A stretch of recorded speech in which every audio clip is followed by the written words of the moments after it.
Hello friends, आप लोगों के हमारे चैनल टेक्निकल आईटीआई में स्वागत है। उम्मीद करता हूं कि आप लोग अच्छे होंगे, स्वस्थ होंगे, मस्त होंगे।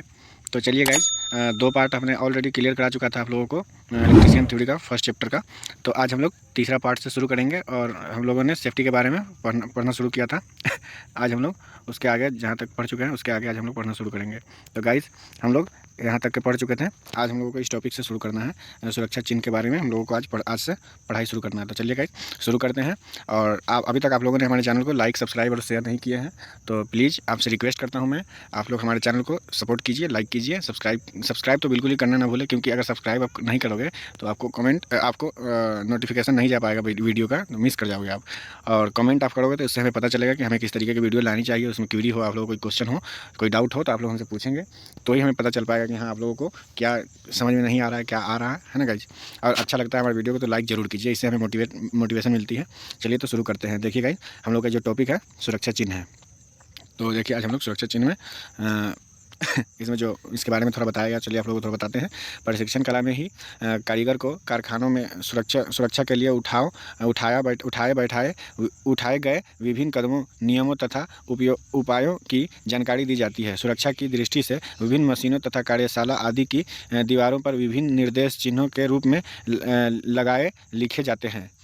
गाइस, जैसा कि आप लोग पहले पढ़ते थे कि जहाँ भी मतलब ऐसा लगे कि यहाँ पे मोटर हमारा चल रही है, वहाँ पे कैप पहन के जाना चाहिए। खतरे से बचने के लिए वहाँ पे क्या क्या बोर्ड लगाना चाहिए, वहाँ बेसिक नुकसान खतरा क्या हो सकता है उसके बारे में जो हम लोग पढ़े थे पहले, वही चीज़ों को यहाँ पे बताया जा रहा है कि कहीं भी हम लोग हैं ऐसा तो वहाँ पे हम लोग को एक बोर्ड लगाना चाहिए, एक चिन्ह लगाना चाहिए। तो कैसा चिन्ह होना चाहिए, किस तरीके का दिखना चाहिए, उस चीज़ हम लोग आगे पढ़ते हैं। देखिए, सुरक्षा चिन्ह निम्न 4 प्रकार के होते हैं।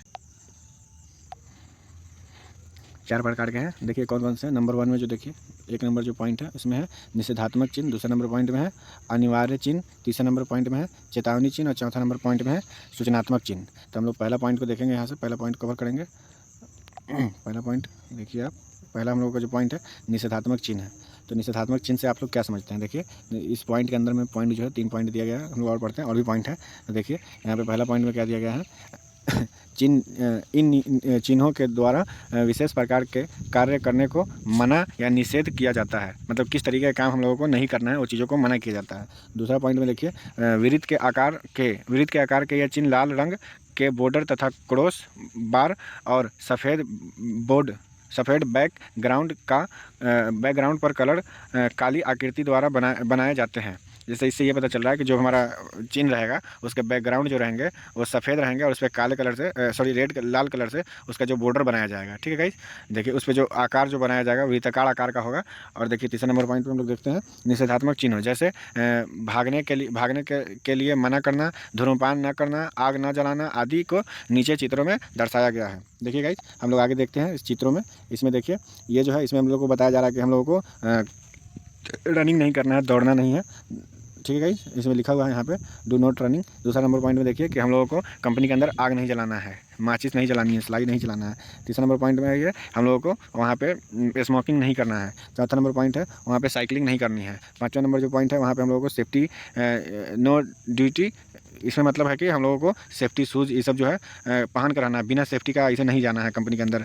उसके बाद लास्ट पॉइंट जो है इसमें क्या है कि जहाँ पे जैसे कि निषेध है, जैसे कि जहाँ जाना नहीं, जैसे कोई मशीन ऐसा है वहाँ पे हम लोगों को नहीं जाना है, तो उसके लिए भी इस तरीके का निषेधात्मक बोर्ड लगाया जाता है। गाइस अब समझ चुके होंगे आप लोग, आगे देखते हैं।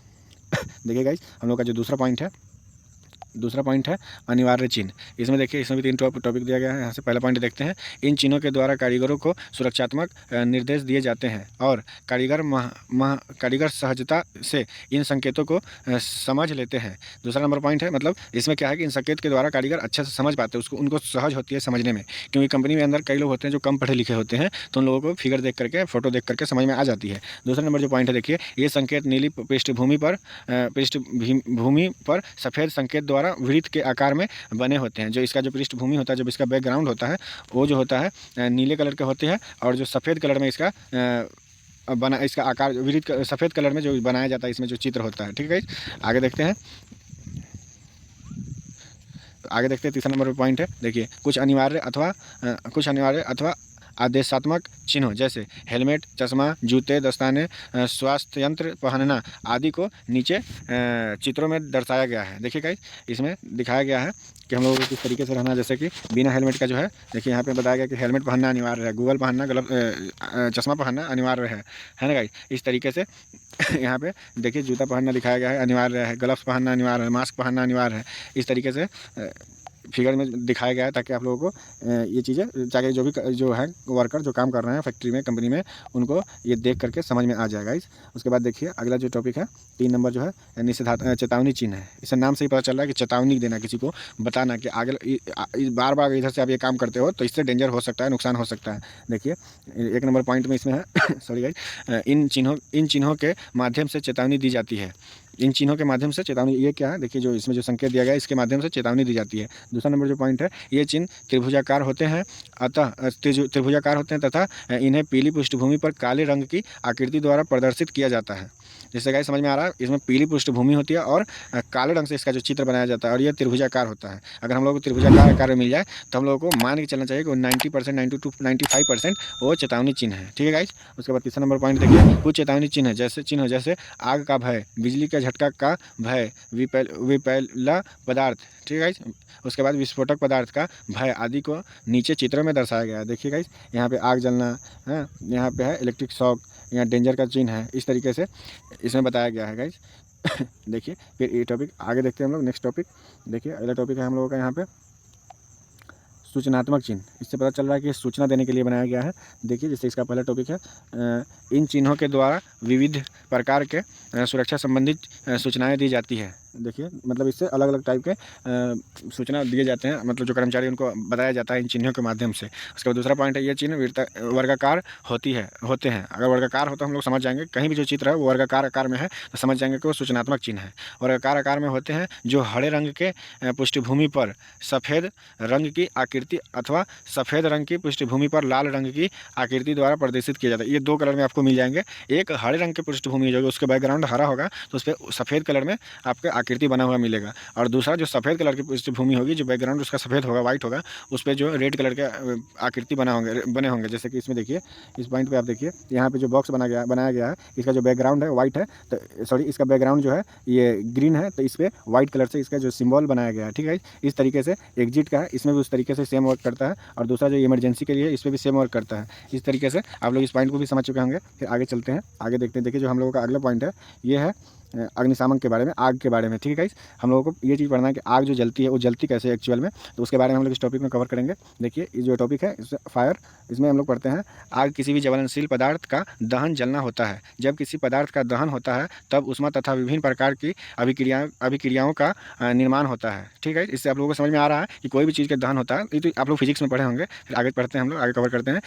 यहाँ पे देखिए, किसी पदार्थ के दहन में निम्न 3 कारक उपयुक्त मात्रक में आवश्यक होते हैं। ठीक है, 1 नंबर में लोग इस चीज़ को हम लोग फिजिक्स में पहले ही पढ़ चुके हैं, तो बेसिक है, फिर भी आप लोगों को बता देते हैं। देखिए ईंधन चाहिए, उष्मा चाहिए और ऑक्सीजन चाहिए। ठीक है, देखिए यहाँ पे इस तरीके से ट्रायंगल बनता है। इसमें आप लोग इसको पहले ही कवर कर चुके होंगे, बट फिर भी एक बार रफली बता दे रहे हैं। देखिए ये ट्रायंगल जो है, ये ट्रायंगल अगर प्रॉपर्ली कवर नहीं होगा, अगर इसमें से किसी एक को आप निकाल देंगे, मान लेते हैं आप ऑक्सीजन निकाल देंगे, बिना ऑक्सीजन का आप आग जला सकते हैं क्या? नहीं जला सकते हैं। ठीक है, इस तरीके से अगर आप इसमें से उष्मा निकाल देंगे, तो क्या बिना उष्मा का आप, बिना हीट का आप जला सकते हैं? अगर मान लेते हैं आपको किसी चीज़ को जलाना है, मान लीजिए आपको लकड़ी को जलाना है, अब लकड़ी ही ना रहे, उष्मा रहे और ऑक्सीजन रहे, तो क्या आप आग लगा सकते हैं? नहीं। तो इसलिए इन तीनों का कंबाइंड होना जरूरी है। ठीक है गाइस, अगला पॉइंट हम लोग देखते हैं। देखिए यहाँ पे अगला पॉइंट जो है, कार्यशालाओं में आग लगने का कारण। ठीक है, जो कार्यशाला होता है, जहाँ पे वर्कशॉप होता है, किसी कंपनी फैक्ट्री जहाँ भी होती है, वहाँ पे आग लगने का एक्चुअल में कारण क्या हो सकता है। ठीक है, उसको हम लोग कवर करते। देखिए कार्यशालाओं में आग लगने के कारण निम्नलिखित हो सकते हैं, जैसे कि अलग अलग टाइप के हो सकते हैं। इसमें पहला पॉइंट देखिए दिया गया है, वैद्युतिक शॉर्ट सर्किट अथवा अधिक स्पार्किंग होना। जैसे होता क्या गाइस कि मान लेते हैं कि हाँ एमसीबी नहीं लगा हुआ है, फ्यूज नहीं लगा हुआ है, स्विच गेट नहीं लगा हुआ है, प्रोटेक्शन प्रॉपर्ली नहीं है, तो उसके कारण भी शॉर्ट सर्किट हो सकती है। और क्या होता है गाइस कि हाई करंट के कारण कहीं भी आप देखे होइएगा आइसोलेट किया जाता है इलेक्ट्रिसिटी को, तो वहाँ स्पार्क जनरेट होता है, स्पार्क उत्पन्न होता है, जिसके कारण भी इलेक्ट्रिसिटी बहुत ज़्यादा हाई स्पार्क करती है, जिसके कारण भी आग लगने का खतरा होता है। दूसरा पॉइंट देखिए, ज्वलनशील पदार्थों की स्थिति। पदार्थों की स्थिति, जैसे मोबिल ऑयल, मिट्टी का तेल, diesel, petrol, LPG gas, oxygen जैसे के सिलेंडर आदि, इन सब के कारण भी आप लोग देखते होइएगा एलपीजी गैस, पेट्रोल पंप पे अक्सर आग लग जाता है, एलपीजी गैस के कारण ब्लास्ट हो जाता है। इन सब चीज़ों के आपके बारे में इन सब चीज़ों के बारे में आपको नॉलेज होगी।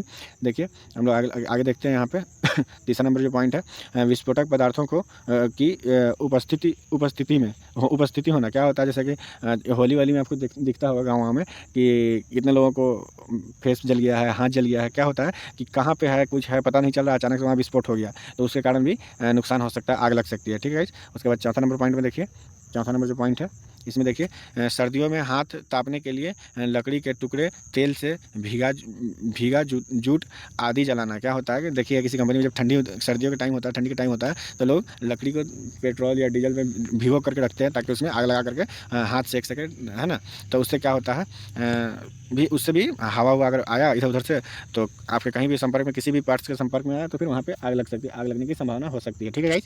उसके बाद अगला पॉइंट हम लोग देखते हैं, 5 नंबर पॉइंट जो है, बीड़ी सिगरेट के अनबूझे टूटे लापरवाही के इधर उधर फेंक देना। क्या होता है, लापरवाही से इधर उधर फेंक देने से सिगरेट, पहले चीज़ की कंपनी में तो कंपलसरी करना चाहिए कि वहाँ पे निषेधात्मक चिन्ह लगाना चाहिए और बताना चाहिए कर्मचारियों के कि यहाँ पे सिगरेट पीना मना है। ठीक है। जैसे कि क्या होगा, जैसे कि देखिए सिगरेट पी करके लोग प्रॉपर्ली उसको बुझाते नहीं है, इधर उधर फेंक देंगे, जिसके कारण भी आग लग सकती है। ठीक है। छठा नंबर पॉइंट देखिए, उष्मकों में तापमान नियंत्रण की व्यवस्था ना होना। क्या होता है कि जहाँ भी, जैसे कि मान लीजिए लकड़ी रखा हुआ है, वहाँ बहुत ज़्यादा हीट हो रही है, तो अभी आग लग सकती है। इस तरीके से न होने के कारण भी आग लगने का ये भी रीज़न हो सकता है। 7 नंबर पॉइंट में देखिए, ज्वलनशील पदार्थों का पृथक एवं शीतलित मतलब ठंडा होता है, शीतलित गोदामों में भंडारण न किया जाना जिसके कारण भी हो क्या सकता है, ज्वलनशील है, जैसे कि तेल है, डीजल है, मोबिल है, इन सब जो ये सब ज्वलनशील आते हैं। ज्वलनशील उससे कहते हैं जिसमें आग लग जाती है, आग पकड़ने वाली होती है। तो इन सब चीज़ों को एक प्रॉपर्ली ढंग से न रखने के कारण, उन्हें ठंडा जगह पर न रखने के कारण भी आग लग सकती है। ठीक है।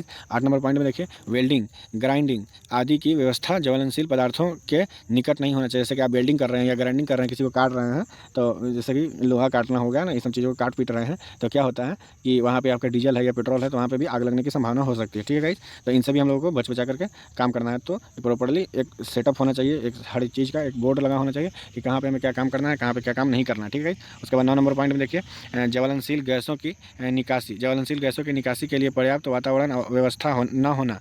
जैसे कि ज्वलनशील जो गैस है जो आपकी कंपनी से निकल रही है, उसके लिए प्रॉपर वातावरण होना चाहिए, खुला जगह होना चाहिए, और खुले जगह में आप काम करिएगा तो उससे क्या होगा कि आपका जो गैस है वातावरण में निकल जाएगा, उससे हीट नहीं होगी, हीट के कारण आग पकड़ सकता है। तो हीट नहीं होगी तो आग नहीं लगेगा और आग लगने का डर नहीं लगेगा, तो इन सब चीज़ों के कारण भी आग लग सकती है। देखिए गाइस, अगला पॉइंट देखिए, आग के प्रकार, आग लगने का एक्चुअल में प्रकार क्या है उसके बारे में बताया गया। देखिए हम लोग यहाँ पे देखते हैं इस टॉपिक में, देखिए दहन होने वाले ज्वलनशील पदार्थों के आधार पर आग या अग्नि को विविध श्रेणियों में विभाजित किया गया है जो निम्नवत है। जैसे क्या होता है कि पेट्रोल का आग होता है, डीजल का आग होता है, इलेक्ट्रिक का आग होता है, लकड़ी का आग होता है ना गाइस। इस तरीके से इनको अलग अलग पार्टों में बांटा गया। देखिए जो नंबर 1 में आते हैं, ये जो नंबर 1 श्रेणी ए अग्नि आता है, जैसे इसको इंग्लिश में क्लास ए फायर बोलते हैं। देखिए इसमें कौन कौन सी चीज़ की आग आती है, तो इसमें लोग पढ़ते हैं।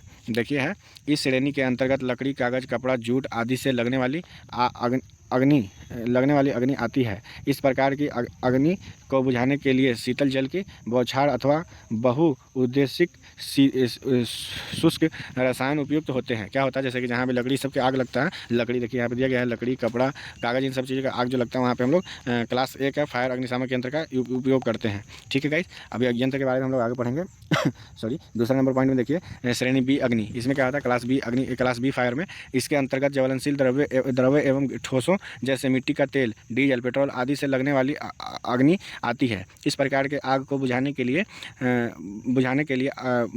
झाग वाले यंत्र एवं कार्बन डाइऑक्साइड वाले अग्निशामक यंत्र प्रयुक्त होते हैं, क्योंकि इस प्रकार के आग को जल की बौछार बुझाने में सक्षम नहीं होती है। क्या होता है, आप देखे हुए जहाँ डीजल पेट्रोल का आग लगता है, वहाँ पे हम लोग अगर इस तरीके से अगर उस पर हम लोग अगर पानी का बौछार करें तो उससे आग नहीं ख़त्म हो सकती है, जिसके कारण हम लोग वहाँ पे कार्बन डाइऑक्साइड का यूज़ करते हैं या फिर झाग का यूज़ करते हैं, जिसके कारण वहाँ पे ऑक्सीजन का सप्लाई नहीं हो पाएगा, और सिंपली ऑक्सीजन का सप्लाई अगर हम लोग बंद कर देते हैं तो आग नहीं लगेगी। ठीक है गाइस।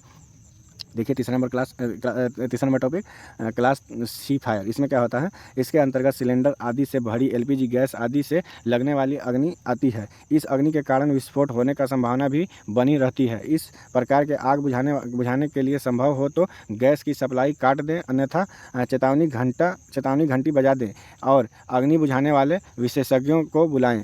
इसके अतिरिक्त विद्युत उपकरण को प्लग से संपर्कित करने पर लगी आग पर श्रेणी के अंतर्गत आती है। CO2, हेलोन आदि शुष्क रसायन इस आग को बुझाने के लिए प्रयुक्त किए जाते हैं। क्या होता है गाइस कि इसमें जो है देखिए सिलेंडर से जो आग लगती है इसमें हम लोग क्लास सी टाइप के फायर का यूज़ करते हैं, और इलेक्ट्रिसिटी से जो आग लगती है उसको भी हम लोग क्लास सी, ए, बी और सी तीनों का यूज इस पर हम लोग कर सकते हैं। सिलेंडर या गैस से अगर आग लगती है इलेक्ट्रिसिटी से तो उसमें ए और बी और सी तीनों क्लास के हम लोग यूज़ कर सकते हैं। ठीक है गाइस, फिर हम लोग आगे देखते हैं अगला पॉइंट। देखिए हम लोग का ये चौथा पॉइंट है, 4 नंबर पॉइंट जो है ये क्लास डी फायर है। ठीक है गाइस, क्लास डी फायर के अंतर्गत क्या आता है देखिए, दहनशील द्रवित पदार्थ हैं जैसे सोडियम, पेट्रोलियम, मैग्नीशियम, एल्युमिनियम आदि में लगने वाली अग्नि आती है। इस प्रकार की अग्नि को बुझाने के लिए कार्बन डाइऑक्साइड, शुष्क चूर्ण एवं CTC प्रकार के अग्निशामक यंत्र प्रयुक्त होते हैं। इसके अतिरिक्त शुष्क रेत का भी प्रयोग इस उद्देश्य से हेतु किया जाता है। झाग वाले अग्निशामक यंत्र अथवा जल की बौछार का प्रयोग इस प्रकार की आग बुझाने के लिए करना अनुपयुक्त है, क्योंकि जल से अगर हम लोग बुझाएंगे इस प्रकार की आग को तो बिल्कुल कंट्रोल नहीं होगी। लेकिन हम लोग कार्बन डाइऑक्साइड या CTC यानी कि कार्बन टेट्राक्लोराइड का अगर यूज़ करते हैं तो उससे क्या होगा कि हमारी ये डी टाइप की जो आग है ये बुझ जाएगी। ठीक है गाइस, ये समझ में आ गया होगा आपको चौथा नंबर पॉइंट। उसके बाद हम लोग आगे देखते हैं, अगला पॉइंट देखते हैं अग्निशमन। अग्निशमन एक्चुअल में क्या है, ये जो टॉपिक है अग्निशमन, इसके बारे में हम लोग देखते हैं थोड़ा। देखिए प्रत्येक कार्यशाला में अग्नि को बुझाने के यंत्र अर्थात अग्निशामक यंत्र अथवा आवश्यक रूप से उपलब्ध रहने चाहिए, क्योंकि विद्युत के शॉर्ट सर्किट अथवा अन्य किसी कारण से कार्यशाला में लगी आग को रोकथाम आवश्यक है। आग बुझाने वाले यंत्र एवं उपकरण कार्यशाला में ऐसे स्थान पर स्थापित किए जाने चाहिए जहां से वे तुरंत ही प्रयोग किए जा सके। इसके अतिरिक्त कार्यशाला में रेत से भरी बाल्टियों, पानी से भरी बाल्टियों आदि की भी व्यवस्था होनी चाहिए। क्या होता है गाइस कि कंपनी के अंदर किसी भी प्रकार की आग लग सकती है, तो उसको बुझाने के लिए हम लोगों को क्लास A, B, C और D चारों तरीके के फायर अग्निशामक यंत्र भी होने चाहिए। वहाँ पे रेत की भी बाल्टी में रेत देखे होइएगा, पेट्रोल पंप पे जाते होंगे तो वहाँ पे बाल्टी में रेत भर के उस पर लाल कलर से पेंट कर दिया तो उस पर आग लिखा होता है। तो बाल्टी में पानी भी भर के इस तरीके से रखना चाहिए ताकि कहीं भी अगर आग लगती है तो उसको हम लोग बुझा पाए। ठीक है गाइस, उसके बाद हम लोग आगे देखते हैं। सॉरी गाइस, आगे देखते हैं हम लोग, यहाँ तक देख चुके हैं। उसके बाद इस पॉइंट को देखते हैं, यहाँ से कवर करते हैं। हम लोगों का जो अगला टॉपिक है वो है ये अग्निशामक यंत्र। तो देखिए गाइस, अग्निशामक यंत्र क्या होता है, यह एक ऐसी उपकरण होता है जिसके द्वारा जलती हुई वस्तुओं पर द्रव्य गैस या चूर्ण का छिड़काव करके जल रही वस्तु की ऑक्सीजन की सप्लाई रोककर आग को बुझाया अर्थात अग्निशमन किया जा सकता है। इसके द्वारा छिड़का जाने वाला द्रव्य गैस या चूर्ण स्वयं ज्वलनशील नहीं होता और न ही ज्वलन में सहायक होता है। गाइस, इसका कहने का मतलब यह है, इस लाइन को पूरा इतना जो पढ़ने का मतलब ये हो रहा है, ये कहना चाहता है कि फिर हमें इससे ये समझ सीख मिलती है कि जो हमारा अग्निशामक यंत्र होता है उसमें जो कोई भी ऐसा जो पार्ट्स होता है, जैसे कि वो द्रव्य हो, गैस या चूर्ण वाला जो होता है, उसमें कोई भी ऐसा पदार्थ नहीं होता है जो जलने में सहायक करे। ठीक है। तो इस टॉपिक में हम लोग को समझ में आ गया जो अग्निशामक यंत्र जो होता है, अग्निशामक यंत्र जो होता है वो कुछ इस टाइप का दिखाई देता है। देखिए इस टाइप का दिखाई देता है अग्निशामक यंत्र। तो ये चीज़ आपको समझ में आ गया होगा। चलिए अगला टॉपिक देखते हैं। देखिए हमारा जो अगला टॉपिक है वो ये है अग्निशामक यंत्र के प्रकार। ठीक है, अग्निशामक यंत्र के टाइप बताने के लिए टाइप है अग्निशामक यंत्र। देखिए कितने टाइप का होता है। लिख रहा है अग्निशामक यंत्र मुख्यतः निम्न प्रकार के होते हैं। नंबर 1 में देखते हैं गाइस। नंबर 1 पॉइंट में देखिए, इसमें जल युक्त अग्निशामक यंत्र। इस प्रकार के, यहाँ से देखिएगा, इस प्रकार के यंत्र में वायु दाब के साथ जल भरा होता है। इसके लीवर को दबाने से जल की बौछार उत्पन्न होती है जिसके द्वारा आग बुझाई जाती है।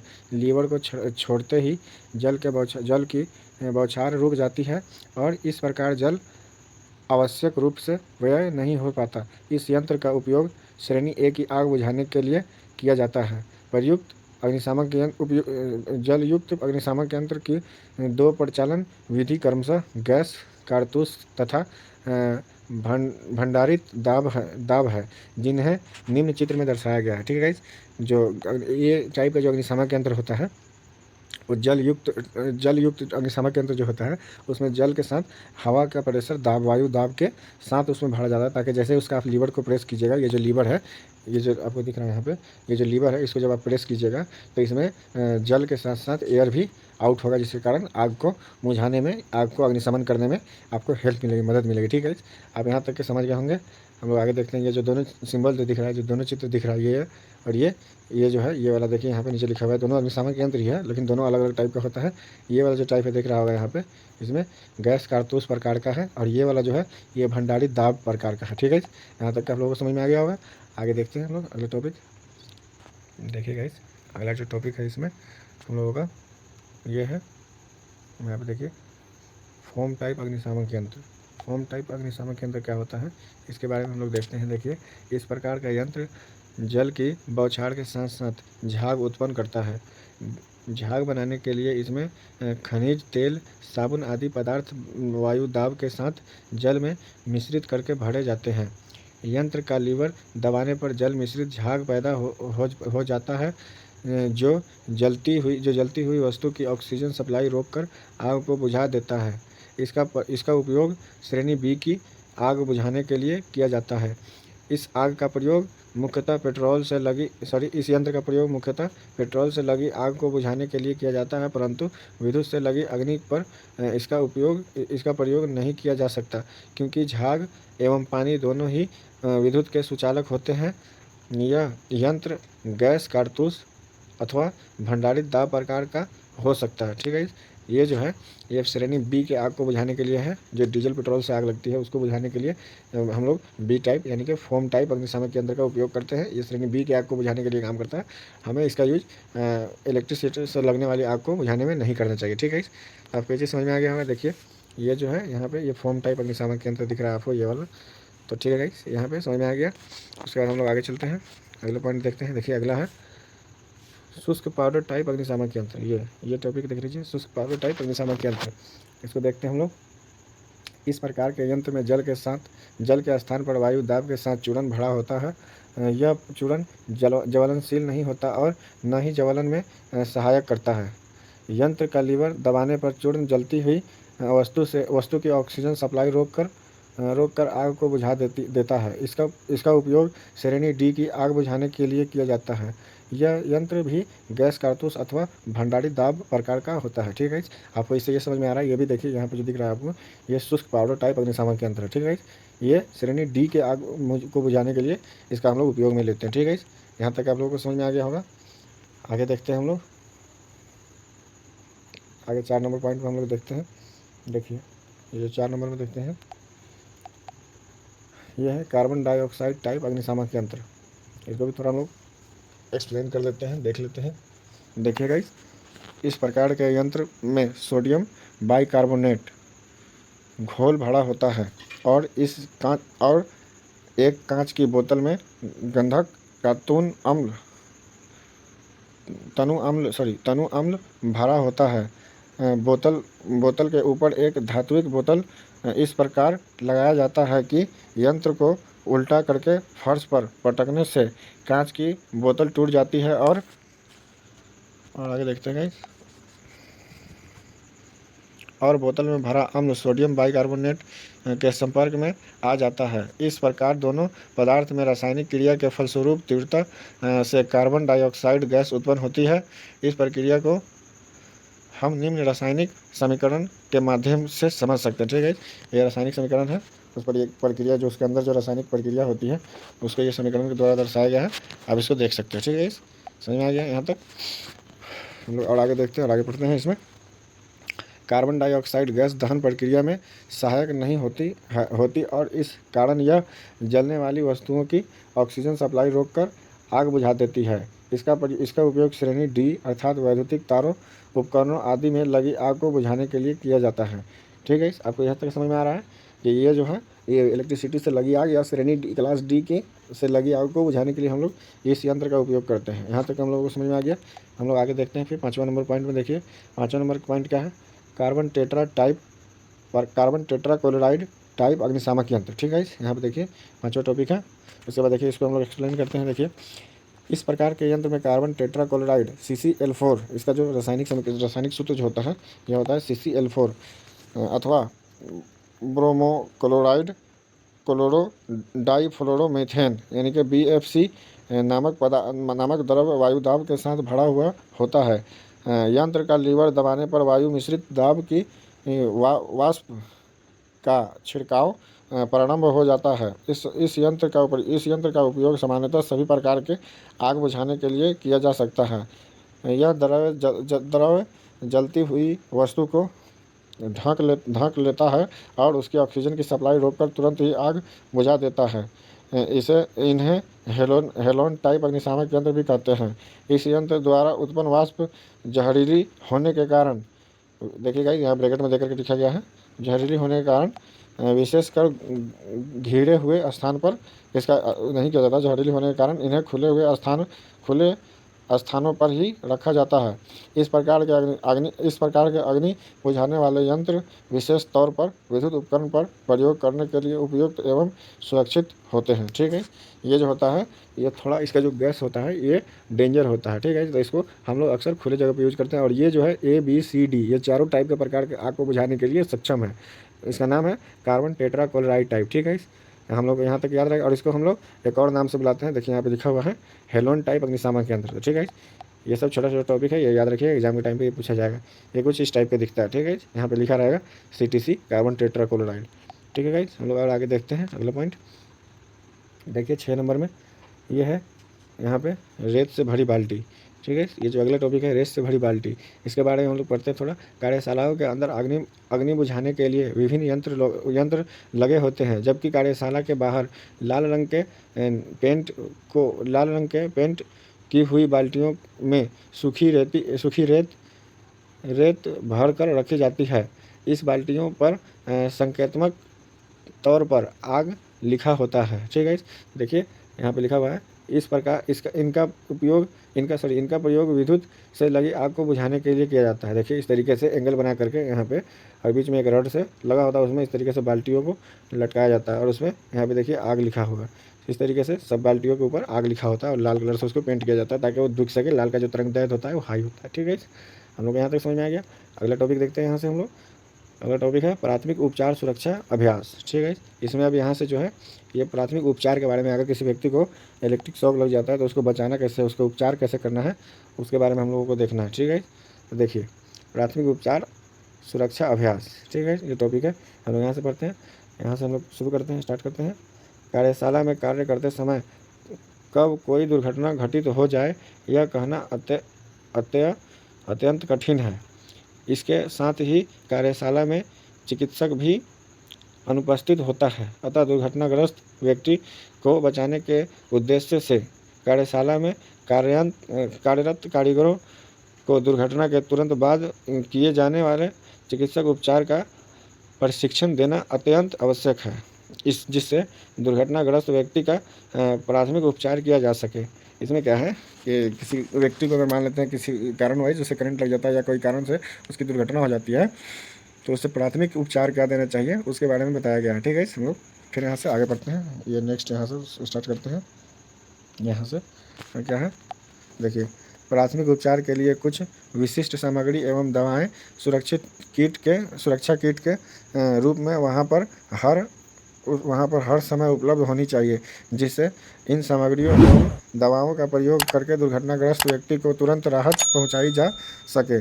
दुर्घटना से पीड़ित व्यक्ति के प्राथमिक उपचार में प्रयुक्त सामग्रियां तथा दवाइयां निम्नलिखित हैं। देखिएगा यहाँ पे कौन कौन सी दवाइयाँ और सामग्रियाँ निम्नलिखित है, उसको हम लोग यहाँ से देख लेते हैं। देखिए 1 नंबर में है टिंचर आयोडीन। ठीक है, 1 नंबर में टिंचर आयोडीन, दूसरा नंबर में बर्नॉल, तीसरा नंबर में डेटॉल, चौथा नंबर में है बेहोशी दूर करने वाली औषधियाँ जो है बेहोशी दूर करने वाली औषधियाँ यूज करनी चाहिए। 8वां नंबर में देखिए ये जो है पट्टियाँ हैं, इधर में गाइस इधर 1 है इधर 2 है। इधर में देखिए दूसरा नंबर में है मर्क्यूरी क्रीम। उसके बाद 4 नंबर में देखिए टिंचर बेंजीन। उसके बाद 6 नंबर में है दर्दनाशक क्या है यहाँ पे, दर्दनाशक औषधियाँ। ठीक है, दर्द का दवा मतलब है। उसके बाद 9 नंबर में देखिएगा जालीदार कपड़ा। 10 नंबर में है रुई। 11 नंबर में सेफ्टी पिन। 12 नंबर में कांच प्लास्टर। उसके बाद 13 नंबर में है लकड़ी की छोटी पट्टियाँ। और 14 नंबर में है गिलास। 15 नंबर में है ड्रॉपर। 16 नंबर में है कैंची, छोटा चाकू एवं नेत्र शोधन सामग्री। और 17 नंबर में है स्ट्रक्चर आदि। ठीक है, हम लोग को इतना चीज़ें रखना कंपनी के अंदर अनिवार्य है, जिससे किसी व्यक्ति का प्राथमिक उपचार हम लोग कर सकें। ठीक है, यहाँ से अगला देखते हैं। अगला जो टॉपिक है, सॉरी अगला जो पॉइंट है, उस पॉइंट को यहाँ से देखते हैं। दुर्घटनाग्रस्त व्यक्ति का प्राथमिक उपचार करते समय निम्नलिखित बातों पर ध्यान देना आवश्यक है। नंबर 1, यहाँ पे देखिएगा 1 नंबर पॉइंट में। नंबर 1, दुर्घटनाग्रस्त व्यक्ति को दुर्घटना स्थल से तुरंत हटाकर दूसरे स्थान पर आराम की स्थिति में लिटाया अथवा बैठाएं। लिटाएं अथवा बैठाएं। ठीक है, यहाँ तक समझ में आ गया। हम आगे देखते हैं। दूसरा नंबर पॉइंट में देखिए आप, दूसरा नंबर जो पॉइंट है यहाँ पे, यह है पीड़ित के चारों ओर से भीड़ हटा दे, जिससे कि उसे स्वच्छ वायु मिल सके। ठीक है, पीड़ित जो है उसके चारों ओर से भीड़ हटा दे ताकि उसे स्वच्छ एयर मिल सके, हवा मिल सके। तीसरा नंबर पॉइंट में क्या है, पीड़ित के मुंह से नकली दांत, पान, तंबाकू आदि निकाल दे, जिससे कि उसे श्वास लेने में कठिनाई ना हो। ठीक है, उसके बाद 4 नंबर पॉइंट देखिए, विद्युत झटके से पीड़ित व्यक्ति के शरीर पर कपड़े छालों पड़े छालों यहाँ पे अथवा जेल आगे को स्वच्छ आगों को स्वच्छ कपड़ों अथवा कागज़ से ढक दे, जिससे कि उन पर मक्खी मच्छर आदि न बैठें और पीड़ित के शरीर में अन्य बीमारियां न फैल सके। ठीक है, यहाँ तक समझ में आ गया। उसके बाद हम लोग 5वां नंबर पॉइंट में देखते हैं। 5 नंबर जो पॉइंट है यहाँ पे देखिए, पीड़ित यदि कमरे में हो तो खिड़की दरवाजे आदि खोल दें, जिससे कि स्वच्छ वायु का निबंधन आगमन हो सके। उसके बाद 6 नंबर पॉइंट, 5 नंबर पॉइंट में समझ में आ गया, ताकि उसे स्वच्छ एयर मिल सके। उसके बाद देखिए, पीड़ित को सर्दी से बचाने और उसे पलंग दरी चटाई आदि पर लिटाकर कंबल ओढ़ा दें, परंतु उसका मुंह उघाड़ा रखें। पीड़ित को पलंग दरी आदि पर लिटाने से उसके शरीर में एकत्र विद्युत धीरे धीरे उत्सर्जित हो जाती है। ठीक है, उसके बाद 7 नंबर पॉइंट में देखिए, पीड़ित को यदि सांस लेने में कठिन प्रतीत होती हो तो कृत्रिम श्वास प्रक्रिया प्रारंभ करें। ठीक है, श्वास प्रक्रिया क्या है आपको आगे बताएंगे। उसके बाद 8 नंबर पॉइंट में देखिए, 8 नंबर पॉइंट है, यदि दुर्घटनाग्रस्त व्यक्ति मृत्यु प्रतीत हो रहा हो तब उसका प्राथमिक उपचार तब तक करना चाहिए जब तक चिकित्सक उसे मृत घोषित न कर दें। ठीक है, उसके बाद 9 नंबर में देखिए, यदि व्यक्ति विद्युत आघात लगने के कारण बेहोश हो गया हो तो अर्थात उसकी श्वास प्रक्रिया कुछ समय के लिए बंद हो गई हो, परंतु हृदय के धड़कन चल रही हो, तो उसे कृत्रिम श्वास देने की प्रक्रिया प्रारंभ कर देनी चाहिए। ठीक है, ऐसे क्या होगा कि उसकी सांस चल पड़ेगी और वो व्यक्ति जिंदा हो जाएगा, जिससे उसका मतलब होश में आ जाएगा। ठीक है, अब देखिए अगला जो पॉइंट है, कृत्रिम श्वास प्रक्रिया। यहाँ पे आपको दिख रहा होगा कृत्रिम श्वास प्रक्रिया, इसको हम लोग थोड़ा देखते हैं। इस प्रकार के अंतर्गत पीड़ित व्यक्ति को सांस न आने पर विविध कृत्रिम प्रक्रियाओं द्वारा सांस दी जाती है। कृत्रिम श्वास प्रक्रिया की 4 प्रमुख विधियाँ निम्न प्रकार हैं। नंबर 1 है सिल्वेस्टर विधि, नंबर 2 है शेफर विधि, नंबर 3 है मुंह से मुंह में हवा भरना, और 4 नंबर में कृत्रिम श्वास यंत्र द्वारा। देखिए गाइस, अब इसमें 1 नंबर पॉइंट में देखते हैं सिल्वेस्टर विधि। जो सिल्वेस्टर विधि होता है, इसमें हम लोग किस तरीके से पीड़ित को श्वास देते हैं। देखिए 1 नंबर में, देखिए 1 नंबर में ये सिल्वेस्टर विधि में, इस विधि का प्रयोग तब किया जाता है जब पीड़ित के सीने की ओर छाले पड़े हों।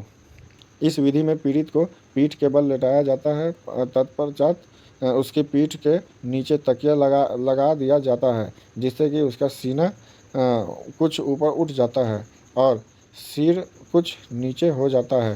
अब निम्नलिखित दो स्थितियों द्वारा पीड़ित व्यक्ति को शरीर में सांस भरने का प्रयास किया जाता है। ठीक है, समझ में आ रहा है।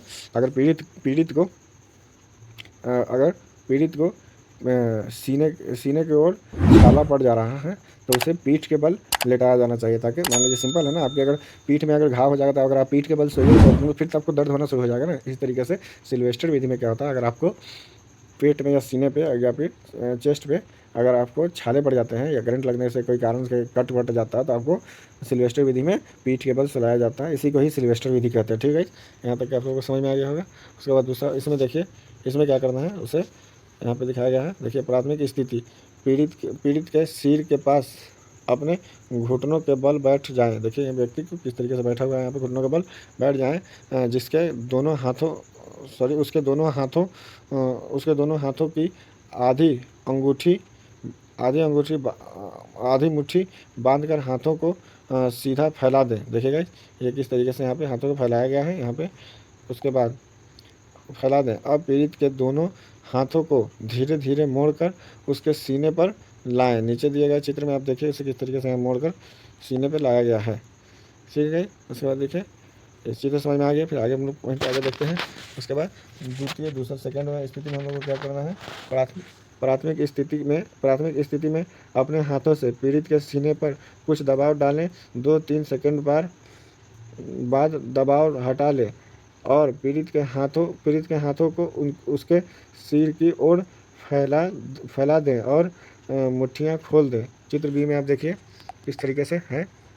देखिए इस तरीके से उसके हाथ को इस तरीके से फैला देना है, इस तरीके से, और उसकी मुट्ठियों को यहाँ पे देखिए मुट्ठी कैसे खोला हुआ है, यहाँ पे दिख रहा होगा आपको, इस तरीके से खोल दें। उसके बाद आगे देखिए, आगे है उपयुक्त प्रक्रिया को 10-12 बार प्रति मिनट की दर से तब तक दबाइए जब तक कि उसकी श्वास प्रक्रिया सामान्य न हो जाए। जब पीड़ित के सीने पर दबाव डाला जाता है तो फेफड़े के अंदर की वायु बाहर निकल जाती है और दबाव हटने से बाहर की ताज़ी वायु फेफड़े के अंदर जाती है। इस प्रकार पीड़ित को सांस लेने की सहायता मिलती है।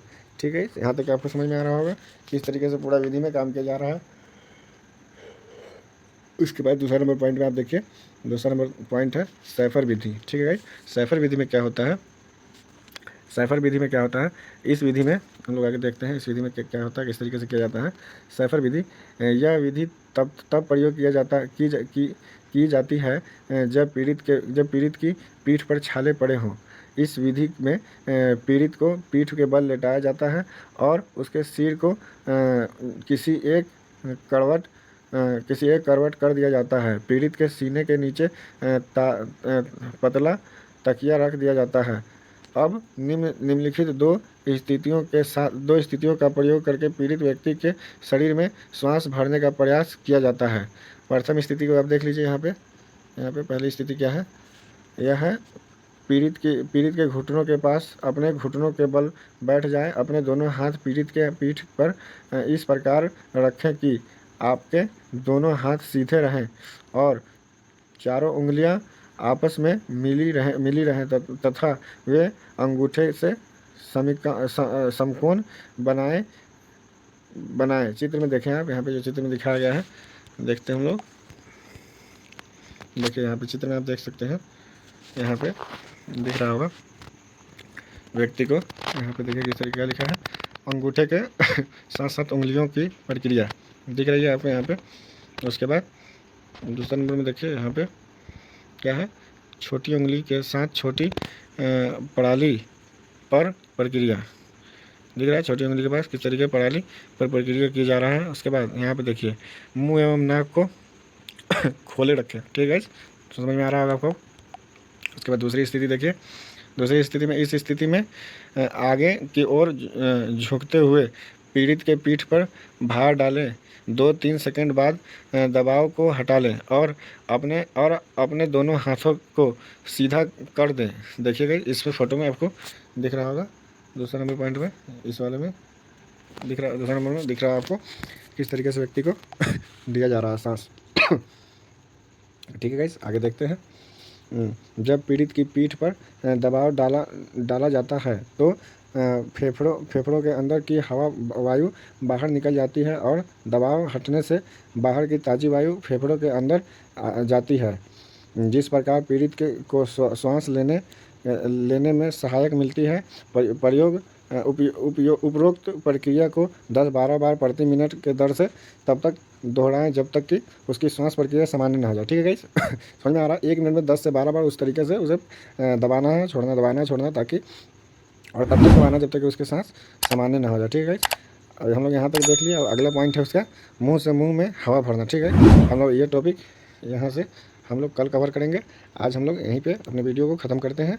अगला टॉपिक हम लोग कल से कवर करेंगे। ठीक है, वीडियो आप लोगों को अच्छा लगा होगा तो एक लाइक ज़रूर कीजिएगा और हमारे चैनल को सब्सक्राइब अगर अभी तक नहीं किया हुआ आप लोग तो सब्सक्राइब कर लीजिए। और अगर कोई भी डाउट आता है इतने वीडियो में, कोई भी डाउट आता है तो आप हमें कमेंट कर सकते हैं। ठीक है, आपके कमेंट हमारे लिए महत्वपूर्ण है और आप अगर सब्सक्राइब कर लेंगे तो आपको नोटिफिकेशन मिलती रहेगी वीडियो की।